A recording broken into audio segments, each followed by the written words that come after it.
ਅੱਜ ਤੁਸੀਂ ਇਸ ਦਾ ਦੂਸਰਾ ਭਾਗ ਸੁਣੋਗੇ।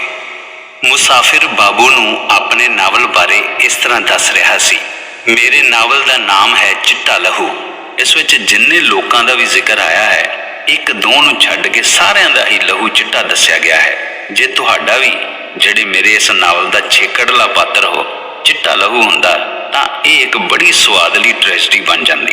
ਹੁਣ ਇਸ ਦੇ ਅਖੀਰ ਵਿੱਚ ਇੱਕ ਭਾਰੀ ਉਣਤਾਈ ਰਹੇਗੀ ਅਤੇ ਇਹ ਘੜਿਆ ਘੜਾਇਆ ਮਜ਼ਮੂਨ ਛੱਡ ਕੇ ਮੈਨੂੰ ਹੋਰ ਕੋਈ ਮਜ਼ਮੂਨ ਟੋਲਣਾ ਪਵੇਗਾ। ਮੁਸਾਫਿਰ ਦੇ ਨਾਵਲ ਦਾ ਛੇਕੜਲਾ ਕਾਂਡ ਹੀ ਜਦ ਇੰਨਾ ਦਰਦ ਭਰਿਆ ਹੈ ਤਾਂ ਇਸ ਦਾ ਬਾਕੀ ਹਿੱਸਾ ਕਿਹੋ ਜਿਹਾ ਹੋਵੇਗਾ। ਇਸ ਖਿਆਲ ਨਾਲ ਤੇ ਦੂਜਾ ਉਸਦੀ ਹੱਡ ਬੀਤੀ ਸੁਣ ਕੇ ਬਾਬੂ ਦੇ ਦਿਲ ਵਿੱਚ ਰੁੱਗ ਭਰ ਆਇਆ। ਉਸਨੇ ਬੜੀ ਸ਼ਰਧਾ, ਹਮਦਰਦੀ ਤੇ ਪਿਆਰ ਭਰੀ ਨਜ਼ਰ ਨਾਲ ਇੱਕ ਵਾਰੀ ਫਿਰ ਉਸਨੂੰ ਸਿਰ ਤੋਂ ਪੈਰਾਂ ਤੱਕ ਵੇਖਿਆ। ਉਸਦਾ ਹੱਥ ਫੜ ਕੇ ਚੁੰਮਿਆ ਤੇ ਬੜੀ ਸ਼ਰਧਾ ਨਾਲ ਬੋਲਿਆ, ਸਰਦਾਰ ਜੀ ਮੁਆਫ ਕਰਨਾ, ਮੈਨੂੰ ਨਹੀਂ ਸੀ ਪਤਾ ਤੁਸੀਂ ਇੱਕ ਇੰਨੀ ਉੱਚੀ ਹਸਤੀ ਹੋ। ਆਓ ਅੱਜ ਦੀ ਰਾਤ ਇਸ ਗਰੀਬ ਦੀ ਝੌਂਪੜੀ ਵਿੱਚ ਕੱਟੋ। ਨਾਲੇ ਜੇ ਹਰਜ ਨਾ ਸਮਝੋ ਤਾਂ ਇਹ ਨਾਵਲ ਵੀ ਸੁਣਾਉਣ ਦੀ ਮਿਹਰਬਾਨੀ ਕਰਨੀ। ਮੈਨੂੰ ਵੀ ਨਾਵਲ ਪੜ੍ਹਨ ਦਾ ਬਹੁਤ ਸ਼ੌਂਕ ਹੈ। ਸ਼ਾਇਦ ਮੈਂ ਹੀ ਇਸ ਦੇ ਛਾਪਣ ਦਾ ਪ੍ਰਬੰਧ ਕਿਤੇ ਕਰਵਾ ਦਿਆਂ। ਇੱਥੋਂ ਦੇ ਕਈ ਪ੍ਰਕਾਸ਼ਕ ਮੇਰੇ ਵਾਕਫ ਨੇ। ਮੁਸਾਫਿਰ ਨੇ ਕੋਈ ਉੱਤਰ ਨਾ ਦਿੱਤਾ ਤੇ ਚੁੱਪ ਚੁਪੀਤਾ ਉੱਠ ਕੇ ਉਸਦੇ ਮਗਰ ਹੋ ਤੁਰਿਆ। ਬਾਬੂ ਨੇ ਫੇਰ ਕੁਝ ਨਾ ਪੁੱਛਿਆ। ਥੋੜੀ ਦੇਰ ਬਾਅਦ ਮੁਸਾਫਿਰ ਉਸਦੇ ਮਕਾਨ ਤੇ ਪੁੱਜਾ। ਜਾਂਦਿਆਂ ਹੀ ਬਾਬੂ ਨੇ ਸਭ ਤੋਂ ਪਹਿਲਾਂ ਨੌਕਰ ਨੂੰ ਕਹਿ ਕੇ ਉਸ ਲਈ ਰੋਟੀ ਦਾ ਪ੍ਰਬੰਧ ਕੀਤਾ। ਉਹ ਘਰ ਵਿੱਚ ਇਕੱਲਾ ਹੀ ਸੀ। ਰੋਟੀ ਖਾ ਚੁੱਕਣ ਤੋਂ ਬਾਅਦ ਜਦ ਦੋਵੇਂ ਸੌਣ ਵਾਲੇ ਕਮਰੇ ਵਿੱਚ ਪੁੱਜੇ ਤਾਂ ਬਾਬੂ ਨੇ ਉਸ ਨੂੰ ਇੱਕ ਵਿਛਾਉਣੇ ਤੇ ਬੈਠਣ ਦਾ ਇਸ਼ਾਰਾ ਕਰਦਿਆਂ ਕਿਹਾ, ਲਓ ਸਰਦਾਰ ਜੀ ਬੈਠ ਜਾਓ ਤੇ ਸਭ ਤੋਂ ਪਹਿਲਾਂ ਆਪਣਾ ਨਾਵਲ ਸੁਣਾਓ। ਰਾਤ ਦੇ 9 ਕੁ ਵੱਜ ਚੁੱਕੇ ਸਨ। ਮੁਸਾਫਿਰ ਨੇ ਬੈਠ ਕੇ ਥੱਬੇ ਉਤਲੀ ਇੱਕ ਮੈਲੀ ਲੀਰ ਜਿਸ ਨਾਲ ਉਹ ਬੱਧਾ ਹੋਇਆ ਸੀ ਖੋਲੀ। ਖੋਲਦਿਆਂ ਹੀ ਉਸ ਵਿਚਲੇ ਛੋਟੇ ਮੋਟੇ ਉਗੜ ਦੁਗੜੇ ਕਾਗਜ਼ ਉਸਦੇ ਹੱਥਾਂ ਚੋਂ ਨਿਕਲ ਕੇ ਫਰਸ਼ ਤੇ ਖਿਲਰ ਗਏ। ਉਹ ਕੁਝ ਚਿਰ ਉਹਨਾਂ ਨੂੰ ਇਕੱਠਿਆਂ ਕਰਦਾ ਤੇ ਸਫ਼ੇ ਮਿਲਾਉਂਦਾ ਰਿਹਾ। ਜਦ ਸਾਰੇ ਵਰਕੇ ਨੰਬਰਵਾਰ ਕਰ ਚੁੱਕਾ ਤਾਂ ਸਭ ਤੋਂ ਪਹਿਲਾਂ ਟਾਈਟਲ ਵਾਲਾ ਵਰਕਾ ਚੁੱਕ ਕੇ ਉਸਨੇ ਸਾਹਮਣੀ ਤਰਪਾਈ ਤੇ ਰੱਖ ਦਿੱਤਾ। ਇਸ ਉੱਤੇ ਜਿਉਂ ਹੀ ਬਾਬੂ ਦੀ ਨਿਗਾਹ ਪਈ, ਉਹ ਇਸ ਤਰ੍ਹਾਂ ਤਰਬਕ ਕੇ ਕੁਰਸੀ ਤੋਂ ਉੱਠ ਖਲੋਤਾ ਜੀਕਨ ਕਦੀ ਅਚਾਨਕ ਆਪਣੇ ਕਿਸੇ ਅਫਸਰ ਦੇ ਆ ਜਾਣ ਕਰਕੇ ਅਦਬ ਲਈ ਖੜੋ ਜਾਂਦਾ ਹੁੰਦਾ ਸੀ। ਟਾਈਟਲ ਤੇ ਬਹੁਤਾ ਮਜ਼ਮੂਨ ਨਹੀਂ ਸੀ, ਕੇਵਲ ਇੰਨਾ ਹੀ ਲਿਖਿਆ ਹੋਇਆ ਸੀ, ਚਿੱਟਾ ਲਹੂ ਕ੍ਰਿਤ ਗੁਪਤੇਸ਼ਵਰ। ਇਹ ਗੁਪਤੇਸ਼ਵਰ ਉਹ ਨਾਂ ਸੀ ਜਿਹੜਾ ਬਾਬੂ ਦੇ ਰੋਮ ਰੋਮ ਵਿੱਚ ਰਸਿਆ ਹੋਇਆ ਸੀ। ਉਹ ਗੁਪਤੇਸ਼ਵਰ ਦੀਆਂ ਕਿਤਾਬਾਂ ਨੂੰ ਕਿੰਨੀ ਸ਼ਰਧਾ, ਕਿੰਨੇ ਪਿਆਰ ਤੇ ਕਿਤਨੀ ਹੁੱਬ ਨਾਲ ਪੜ੍ਹਿਆ ਕਰਦਾ ਸੀ। ਉਹਨਾਂ ਵਿੱਚੋਂ ਉਹਨੂੰ ਕਿੰਨਾ ਸੁੱਖ ਤੇ ਸ਼ਾਂਤੀ ਮਿਲਦੀ ਸੀ। ਗੁਪਤੇਸ਼ਵਰ ਦੀਆਂ ਕਿਤਾਬਾਂ ਨੂੰ ਉਹ ਧਾਰਮਿਕ ਪੁਸਤਕ ਵਾਂਗ ਰੁਮਾਲਾਂ ਵਿੱਚ ਬੰਨ੍ਹ ਕੇ ਰੱਖਦਾ ਸੀ। ਕੀ ਇਹੋ ਗੁਪਤੇਸ਼ਵਰ ਹੈ? ਕੀ ਮੈਂ ਸੱਚਮੁੱਚ ਅੱਜ ਉਸੇ ਹਸਤੀ ਦੇ ਦਰਸ਼ਨ ਕਰ ਰਿਹਾ ਹਾਂ ਜਿਸ ਦਾ ਇੱਕ ਇੱਕ ਵਾਕ ਮੇਰੇ ਲਈ ਆਕਾਸ਼ ਬਾਣੀ ਤੋਂ ਘੱਟ ਨਹੀਂ? ਤੇ ਏਡੀ ਵੱਡੀ ਹਸਤੀ ਦਾ ਇਹ ਹਾਲ? ਇਹੋ ਜਿਹੇ ਅਨੇਕਾਂ ਪ੍ਰਸ਼ਨ ਉਸਦੇ ਦਿਮਾਗ ਵਿੱਚ ਉੱਠ ਰਹੇ ਸਨ। ਉਹ ਕੁਰਸੀ ਤੋਂ ਉੱਠਿਆ ਤੇ ਜ਼ਮੀਨ ਤੇ ਬੈਠ ਕੇ ਦੋਹਾਂ ਹੱਥਾਂ ਨਾਲ ਮੁਸਾਫਿਰ ਦੇ ਪੈਰਾਂ ਨੂੰ ਛੂੰਹਦਾ ਹੋਇਆ ਬੋਲਿਆ, ਕੀ ਤੁਸੀਂ ਹੀ ਗੁਪਤੇਸ਼ਵਰ ਹੋ? ਜਿਸ ਮਹਾਂਪੁਰਸ਼ ਦਾ ਵਾਸਾ ਮੇਰੇ ਰੋਮ ਰੋਮ ਵਿੱਚ ਹੈ, ਉਹ ਤੁਸੀਂ ਹੋ? ਇਹ ਕਹਿੰਦਾ ਉਹ ਛੇਤੀ ਨਾਲ ਅਲਮਾਰੀ ਖੋਲ ਕੇ ਰੁਮਾਲ ਵਿੱਚ ਬੱਧਾ ਹੋਇਆ ਇੱਕ ਬਸਤਾ ਚੁੱਕ ਲਿਆਇਆ ਤੇ ਉਸਦੇ ਸਾਹਮਣੇ ਖੋਲਦਾ ਹੋਇਆ ਬੋਲਿਆ, ਇਹ ਸਾਰੀ ਆਪ ਦੀ ਹੀ ਰਚਨਾ ਹੈ। ਇਹ ਗੁਪਤੇਸ਼ਵਰ ਦੀਆਂ ਰਚੀਆਂ ਹੋਈਆਂ ਅੱਜ ਤੱਕ ਦੀਆਂ ਸਾਰੀਆਂ ਰਚਨਾਵਾਂ ਸਨ। ਕੁਝ ਕਿਤਾਬਾਂ ਤੇ ਉਸਦੇ ਨਾਂ ਹੇਠ ਛਪੇ ਹੋਏ ਰਿਸਾਲਿਆਂ ਦੇ ਕਟਿੰਗਸ। ਮੁਸਾਫਿਰ ਦੇ ਦਿਲ ਤੇ ਇਸ ਪ੍ਰਸ਼ੰਸਾ ਦਾ ਕੋਈ ਵੀ ਅਸਰ ਨਾ ਹੋਇਆ ਜਿਹੜਾ ਕਿ ਲਿਖਾਰੀਆਂ ਉੱਤੇ ਆਮ ਤੌਰ ਤੇ ਹੋਇਆ ਕਰਦਾ ਹੈ। ਉਹ ਉਸੇ ਗੰਭੀਰ ਭਾਵ ਨਾਲ ਹਾਂ ਵਿੱਚ ਸਿਰ ਹਿਲਾਉਂਦਾ ਹੋਇਆ ਬੋਲਿਆ, ਜੀ ਹਾਂ, ਇਹ ਸਭ ਉਸ ਪਰਮਾਤਮਾ ਦੀ ਹੀ ਮਿਹਰ ਹੈ। ਬਾਬੂ ਸ਼ਾਮਦਾਸ ਚਾਹੁੰਦਾ ਸੀ ਕਿ ਆਪਣੀ ਸਾਰੀ ਸ਼ਰਧਾ ਭਗਤੀ ਇਕੱਠੀ ਕਰਕੇ ਉਸਦੇ ਕਦਮਾਂ ਹੇਠ ਵਿਛਾ ਦੇਵੇ। ਉਹ ਗਦਗਦ ਹੋ ਕੇ ਬੋਲਿਆ, ਓਹ ਮੇਰੇ ਪਿਆਰੇ ਗੁਪਤੇਸ਼ਵਰ ਸਾਹਿਬ, ਸੱਚਮੁੱਚ ਮੈਂ ਬੜਾ ਖੁਸ਼ਕਿਸਮਤ ਹਾਂ ਜਿਸ ਨੂੰ ਅੱਜ ਉਹ ਚੀਜ਼ ਮਿਲ ਗਈ ਜਿਸ ਦੇ ਨਾਂ ਦੀ ਮੈਂ ਸਦਾ ਮਾਲਾ ਫੇਰਿਆ ਕਰਦਾ ਸਾਂ। ਮੇਰੇ ਮੁਕਤੀ ਦਾਤਾ, ਮੈਂ ਕੀ ਦੱਸਾਂ, ਤੁਸਾਂ ਮੇਰੇ ਉੱਤੇ ਕਿੰਨੇ ਉਪਕਾਰ ਕੀਤੇ ਨੇ। ਅੱਜ ਤੋਂ ਕੁਝ ਸਾਲ ਪਹਿਲਾਂ ਮੇਰੀ ਜ਼ਿੰਦਗੀ ਇੱਕ ਕੁੱਤੇ ਦੀ ਜ਼ਿੰਦਗੀ ਸੀ। ਸਾਰੀ ਦੁਨੀਆ ਦੇ ਐਬ ਤੇ ਬੁਰਾਈਆਂ ਮੇਰੇ ਵਿੱਚ ਸਨ ਤੇ ਉਹਨਾਂ ਉੱਤੇ ਛਾਤੀ ਠੋਕ ਕੇ ਫਖਰ ਕਰਿਆ ਕਰਦਾ ਸਾਂ। ਪਰ ਜਦ ਤੋਂ ਤੁਹਾਡੀਆਂ ਰਚਨਾਵਾਂ ਪੜ੍ਹਨੀਆਂ ਸ਼ੁਰੂ ਕੀਤੀਆਂ, ਮੇਰੇ ਜੀਵਨ ਵਿੱਚ ਆਪਣੇ ਆਪ ਹੀ ਤਬਦੀਲੀ ਹੁੰਦੀ ਮਾਲੂਮ ਹੋਣ ਲੱਗੀ। ਮੈਂ ਢੂੰਡ ਕੇ ਤੁਹਾਡੀਆਂ ਰਚੀਆਂ ਹੋਈਆਂ ਸਾਰੀਆਂ ਕਿਤਾਬਾਂ ਇਕੱਠੀਆਂ ਕਰ ਲਈਆਂ ਤੇ ਜਿਨ੍ਹਾਂ ਰਸਾਲਿਆਂ ਵਿੱਚ ਤੁਹਾਡੇ ਲੇਖ, ਕਹਾਣੀਆਂ ਛਪਦੀਆਂ ਸਨ, ਉਹ ਮੰਗਵਾਉਣੇ ਸ਼ੁਰੂ ਕਰ ਦਿੱਤੇ। ਇਹਨਾਂ ਵਿੱਚ ਕਿੰਨੀ ਰੂਹਾਨੀਅਤ, ਕਿੰਨਾ ਦਰਦ ਅਰ ਕਿੰਨੀਆਂ ਇਬਰਤਨਾਕ ਨਸੀਹਤਾਂ ਹੁੰਦੀਆਂ ਸਨ। ਤੇ ਉਹਨਾਂ ਨੇ ਕਿਤਨੀ ਛੇਤੀ ਮੇਰੀ ਜ਼ਿੰਦਗੀ ਨੂੰ ਪਲਟ ਦਿੱਤਾ। ਮੈਂ ਇਹ ਦੱਸ ਨਹੀਂ ਸਕਦਾ।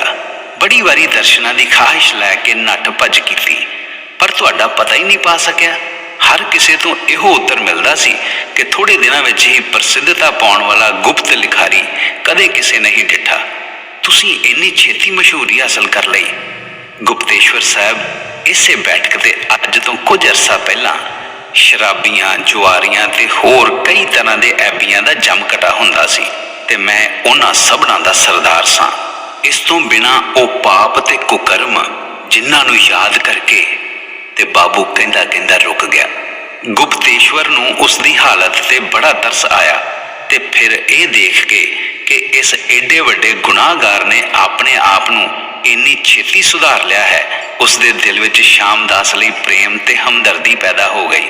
ਉਹ ਉਸ ਨੂੰ ਪਿਆਰ ਨਾਲ ਬਾਹੋਂ ਫੜ ਕੇ ਕੁਰਸੀ ਤੇ ਬਿਠਾਉਂਦਾ ਹੋਇਆ ਬੋਲਿਆ, ਮੇਰੇ ਬਜ਼ੁਰਗਵਾਰ, ਮੈਂ ਆਪ ਵਰਗੇ ਖੁਸ਼ਕਿਸਮਤ ਨੂੰ ਵੇਖ ਕੇ ਬੜਾ ਪ੍ਰਸੰਨ ਹੋਇਆ ਹਾਂ ਕਿ ਤੁਸਾਂ ਆਪਣੇ ਆਪ ਨੂੰ ਪਾਪਾਂ ਦੇ ਉਸ ਟੋਏ ਵਿੱਚੋਂ ਕੱਢ ਲਿਆ ਹੈ ਜਿਸ ਚੋਂ ਨਿਕਲਣਾ ਨਾਮੁਮਕਿਨ ਦੇ ਬਰਾਬਰ ਸੀ। ਸ਼ੁਕਰ ਹੈ ਪਰਮਾਤਮਾ ਦਾ ਜਿਸ ਨੇ ਤੁਹਾਡੇ ਉੱਤੇ ਇੰਨੀ ਦਇਆ ਕੀਤੀ ਹੈ। ਬਾਬੂ ਸ਼ਾਮਦਾਸ ਦਾ ਦਿਲ ਖੁਸ਼ੀ ਨਾਲ ਛਲਕ ਰਿਹਾ ਸੀ, ਪਰ ਨਾਲ ਹੀ ਉਸ ਨੂੰ ਯਾਦ ਆਇਆ ਕਿ ਹੁਣੇ ਹੀ ਉਸਨੇ ਇਸ ਪਵਿੱਤਰ ਆਤਮਾ ਦੀ ਕਿੱਡੀ ਬੇਇੱਜ਼ਤੀ ਕੀਤੀ ਸੀ ਤਾਂ ਉਹ ਸ਼ਰਮ ਨਾਲ ਪਾਣੀ ਪਾਣੀ ਹੋ ਗਿਆ।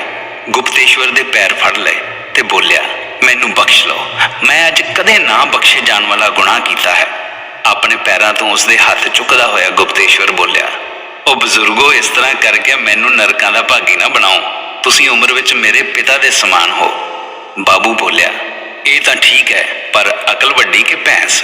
ਇਸ ਤੋਂ ਬਾਅਦ ਉਸਨੇ ਬਾਕੀ ਗੱਲਾਂ ਨੂੰ ਕਿਸੇ ਹੋਰ ਵੇਲੇ ਲਈ ਛੱਡ ਕੇ ਸਭ ਤੋਂ ਪਹਿਲਾਂ ਗੁਪਤੇਸ਼ਵਰ ਨੂੰ ਨਾਵਲ ਸੁਣਾਉਣ ਲਈ ਬੇਨਤੀ ਕੀਤੀ। ਗੁਪਤੇਸ਼ਵਰ ਨੇ ਕਿਹਾ, ਸੁਣਾਉਂਦਾ ਹਾਂ, ਪਰ ਇਹ ਕਾਫੀ ਵੱਡੀ ਕਿਤਾਬ ਹੈ। ਮੇਰਾ ਖਿਆਲ ਹੈ ਤੁਸੀਂ ਇਸ ਨੂੰ ਸੁਣਦੇ ਸੁਣਦੇ ਅੱਕ ਜਾਓਗੇ। ਮੈਂ ਅੱਕ ਜਾਵਾਂਗਾ ਬਸ਼ਰਤੇ ਕਿ ਤੁਸੀਂ ਸੁਣਾਉਂਦੇ ਸੁਣਾਉਂਦੇ ਨਾ ਅੱਕ ਜਾਇਓ। ਮੇਰੇ ਲਈ ਤਾਂ ਪਾਣੀ ਪੀਣਾ ਹਰਾਮ ਹੈ ਜਦ ਤੱਕ ਸਾਰੀ ਨਾ ਸੁਣ ਲਵਾਂ। ਤਾਂ ਫਿਰ ਅੱਜ ਦੀ ਰਾਤ ਆਪ ਨੂੰ ਜਗਰਾਤਾ ਕੱਟਣਾ ਪਵੇਗਾ। ਭਾਵੇਂ ਮੈਂ ਇਸ ਨੂੰ ਬਹੁਤ ਛੇਤੀ ਪੜ੍ਹ ਲਵਾਂਗਾ ਤਾਂ ਵੀ ਘੱਟੋ ਘੱਟ 8-10 ਘੰਟੇ ਇਸ ਦੇ ਪੜ੍ਹਨ ਲਈ ਚਾਹੀਦੇ ਹਨ। ਭਾਵੇਂ 10 ਦਿਨ ਸੁਣਾਉਂਦੇ ਰਹੋ ਜੀ, ਮੈਂ ਅੱਖ ਨਹੀਂ ਲਾਵਾਂਗਾ। ਚੰਗਾ ਤਾਂ ਫਿਰ ਸੁਣੋ। ਬਾਬੂ ਨੇ ਬਿਜਲੀ ਦਾ ਬਲਬ ਉਸ ਦੇ ਸਾਹਮਣੇ ਵੱਲ ਕਰਕੇ ਟੰਗ ਦਿੱਤਾ ਤੇ ਫਿਰ ਬੋਲਿਆ, ਹਾਂਜੀ ਸ਼ੁਰੂ ਕਰੋ ਜੀ। ਗੁਪਤੇਸ਼ਵਰ ਨੇ ਟਾਈਟਲ ਵਾਲਾ ਵਰਕਾ ਚੁੱਕ ਕੇ ਸਾਹਮਣੇ ਵਾਲੀ ਤਰਪਾਈ ਤੇ ਰੱਖਿਆ ਤੇ ਨਾਵਲ ਸੁਣਾਉਣਾ ਸ਼ੁਰੂ ਕੀਤਾ।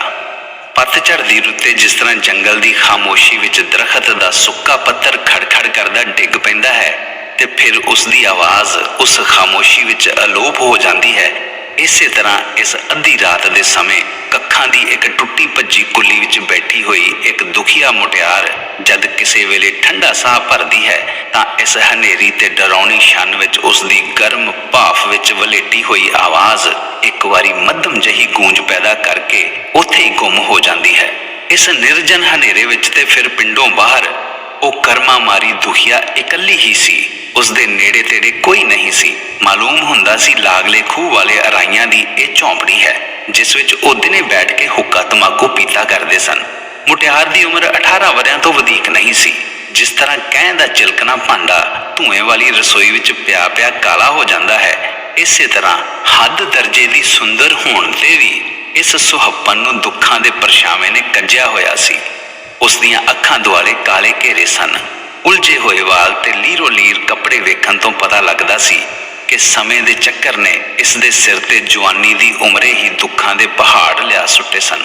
ਮੱਸਿਆ ਦੀ ਕਾਲੀ ਬੋਲੀ ਰਾਤ ਤੇ ਉੱਤੋਂ ਸਿਆਲ ਦੀ ਰੁੱਤ, ਮਾਘ ਦਾ ਮਹੀਨਾ, ਝੱਖੜ ਦੀ ਛਾਂ ਤੇ ਸੁੱਕੇ ਦਰਖਤਾਂ ਦੀਆਂ ਖਰਵੀਆਂ ਆਵਾਜ਼ਾਂ ਨੇ ਰਲ ਕੇ ਉਸ ਦੇ ਦੁੱਖ ਮੁਆਤਿਆਂ ਨਾਲ ਸੜ ਰਹੇ ਦਿਲ ਲਈ ਪਰਲੇ ਦਾ ਸਮਾਂ ਬੰਨ੍ਹ ਦਿੱਤਾ ਸੀ।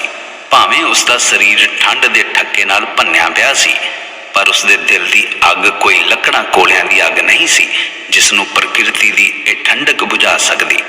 ਸੁੱਖਾਂ ਦੀ ਯਾਦ ਵਾਂਗ ਹੌਲੀ ਹੌਲੀ ਰਾਤ ਬੀਤ ਰਹੀ ਸੀ, ਪਰ ਭਵਿੱਖਤ ਦੁੱਖਾਂ ਦੀ ਸੰਭਾਵਨਾ ਵਾਂਗ ਠੰਡ ਤੇ ਹਨੇਰੀ ਪਲ ਪਲ ਵੱਧਦੀ ਜਾ ਰਹੀ ਸੀ। ਜਦ ਉਸ ਦਾ ਸਰੀਰ ਉੱਕਾ ਹੀ ਸੁੰਨ ਹੋ ਗਿਆ ਤੇ ਹੋਸ਼ ਹਵਾਸ ਉਸ ਨੂੰ ਜਵਾਬ ਦੇ ਗਏ ਤਾਂ ਉਹ ਉੱਥੇ ਹੀ ਗੋਹੇ ਤੂੜੀ ਤੇ ਸਲਾਬੇ ਵਾਲੀ ਧਰਤੀ ਤੇ ਮੂਧੇ ਮੂੰਹ ਡਿੱਗ ਪਈ। ਡਿੱਗਦੀ ਹੀ ਬੇਹੋਸ਼ ਹੋ ਗਈ। ਇਸ ਦੀ ਨਾ ਸਹਾਰੀ ਜਾਣ ਵਾਲੀ ਹਾਲਤ ਵੇਖ ਕੇ ਆਕਾਸ਼ ਵਿੱਚ ਚਮਕ ਰਹੇ ਤਾਰਿਆਂ ਨੇ ਵੀ ਅੱਖਾਂ ਮੀਟ ਲਈਆਂ ਸਨ ਤੇ ਬੱਦਲ ਮਾਤਮੀ ਵੇਸ ਧਾਰ ਕੇ ਉਸ ਦੇ ਦੁੱਖਾਂ ਤੇ ਹੰਝੂ ਵਹਾ ਰਹੇ ਸਨ। ਮੀਂਹ ਤੇ ਹਨੇਰੀ ਨੇ ਤੂਫਾਨ ਚੁੱਕ ਲਿਆ। ਦੁਖੀਆ ਉਸੇ ਤਰ੍ਹਾਂ ਬੇਸੁੱਧ ਪਈ ਸੀ। ਇਸ ਦੇ ਮਗਰੋਂ ਹਨੇਰੀ ਦੇ ਇੱਕ ਜ਼ੋਰ ਦੇ ਬੁੱਲੇ ਨੇ ਉਸ ਦੇ ਸੁਹਾਗ ਭਾਗ ਵਾਂਗ ਇਸ ਟੁੱਟੀ ਹੋਈ ਛੰਨ ਨੂੰ ਵੀ ਉਸ ਦੇ ਸਿਰ ਤੋਂ ਉਡਾ ਕੇ ਕਿੱਧਰ ਦਾ ਕਿੱਧਰ ਲਿਆ ਸੁੱਟਿਆ। ਇਸ ਤੇ ਵੀ ਕੁਝ ਕੁ ਘਾਹ ਦੇ ਤੀਲੇ ਤੇ ਕਾਨੇ ਢੀਠਤਾਈ ਦੇ ਤਾਨ ਉਸ ਨਿਕਰਮਨ ਦੇ ਸਿਰ ਤੇ ਆਸਰਾ ਦਿੱਤੀ ਖੜੇ ਸਨ। ਪਰ ਬਣੀ ਵੇਲੇ ਦੇ ਮਿੱਤਰਾਂ ਵਾਂਗ ਛੇਕੜ ਇਹ ਵੀ ਉੱਡਦੇ ਪਤਾ ਨਾ ਲੱਗੇ। ਹੁਣ ਉਸ ਦੁਖਿਆਰੀ ਦੇ ਸਿਰ ਤੇ ਅਣਮਾਪੇ ਆਕਾਸ਼ ਤੋਂ ਬਿਨਾਂ ਹੋਰ ਕੁਝ ਨਹੀਂ ਸੀ। ਕੱਕਰ ਵਰਗੀ ਹਵਾ ਇਸ ਵੇਲੇ ਮੋਟੀਆਂ-ਮੋਟੀਆਂ ਕਣੀਆਂ ਦੇ ਤੀਰ ਉਸ ਦੇ ਅਧਮੋਏ ਸਰੀਰ ਉੱਤੇ ਦਬਾ ਦਬ ਚਲਾ ਰਹੀ ਸੀ। ਉਸ ਦੇ ਉਲਝੇ ਤੇ ਲੰਮੇ ਵਾਲ ਪਾਣੀ ਨਾਲ ਭਿੱਜ ਕੇ ਪਾਪੀ ਦੇ ਦਿਲ ਵਰਗੇ ਸਖਤ ਹੋ ਕੇ ਬੇਦਰਦ ਰਾਖੇ ਦੀਆਂ ਚਾਬਕਾਂ ਵਾਂਗ ਉਸ ਦੇ ਪਿੰਡੇ ਤੇ ਵੱਜ ਰਹੇ ਸਨ। ਅਧਮੋਈ ਅਬਲਾ ਹੁਣ ਖੁੱਲੇ ਮੈਦਾਨ ਵਿੱਚ ਸੀ। ਦੋਸਤੋ, ਤੁਸੀਂ ਸੁਣ ਰਹੇ ਸੀ ਨਾਨਕ ਸਿੰਘ ਨਾਵਲਕਾਰ ਦੇ ਨਾਵਲ ਚਿੱਟਾ ਲਹੂ ਦਾ ਦੂਸਰਾ ਭਾਗ। ਅੱਜ ਇੰਨਾ ਹੀ। ਰੱਬ ਰੱਖਾ।